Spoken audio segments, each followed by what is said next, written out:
Hi everybody, this is Josh with Josh Wright Piano TV. Today I want to present a concept that I've received actually a lot of requests on, which it's the concept of jumps. Now, there's several different things you can do to get better at jumps. The first thing that I would recommend is practicing eyes closed. There's no quicker road to success than taking away one of your senses. You know, if you're playing. Now, you may not be able to do it full tempo, but you can.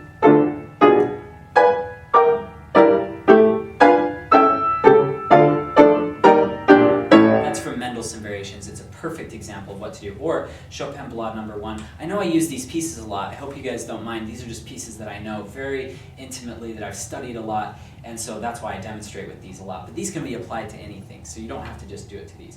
If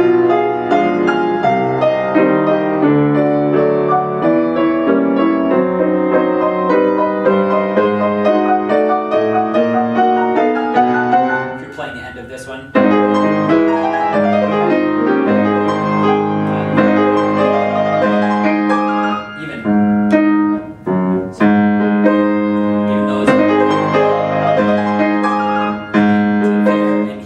perfectly, or even something quickly finding these notes, going around the keyboard is a lot more difficult than it sometimes seems. So practice eyes closed first. The next thing, make it harder with the rhythm. So if you're doing this Mendelssohn variation,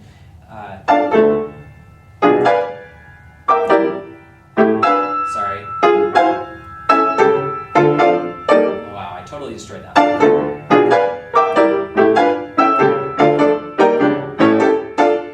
Really hard.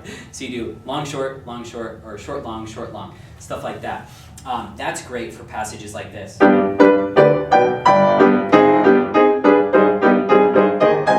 you're jumping to a lot of different passages in there, in Grand Polonaise by Chopin.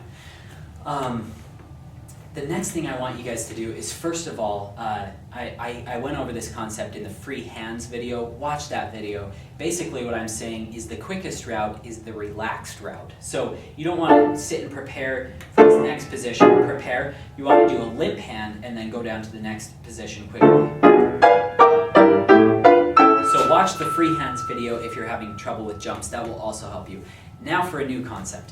I learned this. I thought it was absolutely crazy when my teacher first taught it to me. I thought he must be going nuts. I don't know why he's teaching me this, but he was teaching it to me at the beginning of this Tchaikovsky.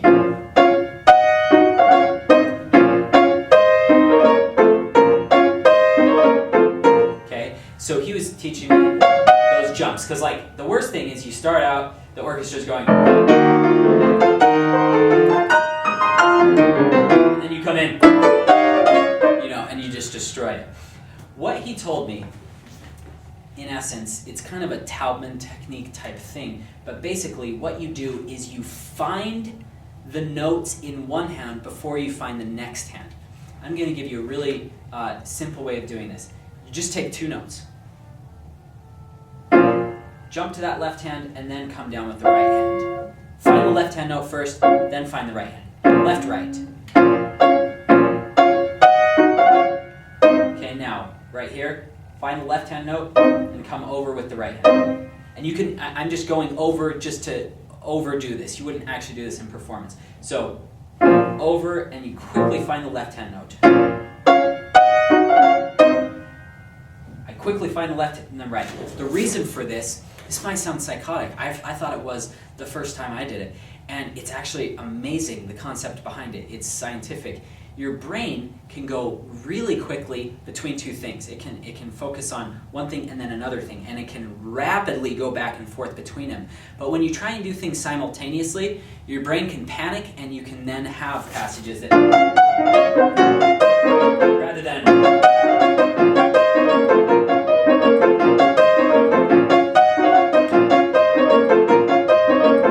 hitting it really confidently.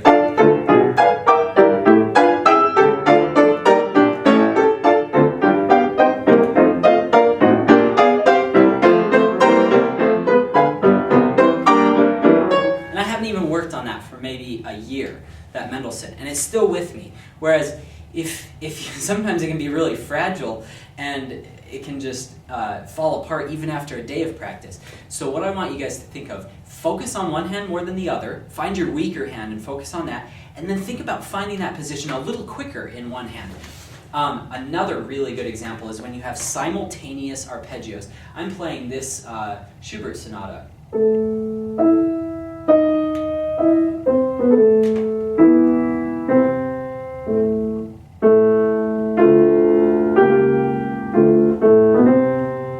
And there comes a point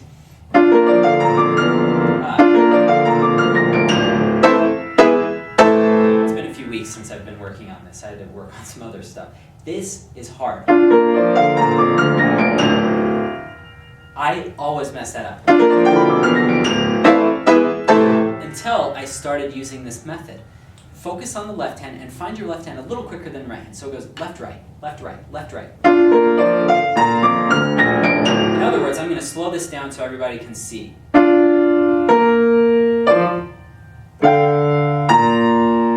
Then right. So I'm lifting my right hand to show you guys that I'm finding my left hand first, then finding the right hand. Now watch.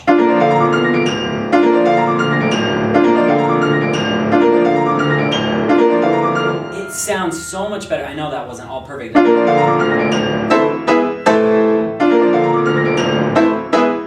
It just feels so confident when you do that. So find one hand, then the other. It's the whole concept of not focusing on two things at once. If you try to do both at the same time, your brain's going to panic and go back and forth for a little piece of this and a little piece of that. But if you give it order and you say left, right, left, right, left, right, or just focusing on the left and letting the right do its thing, you can have great success.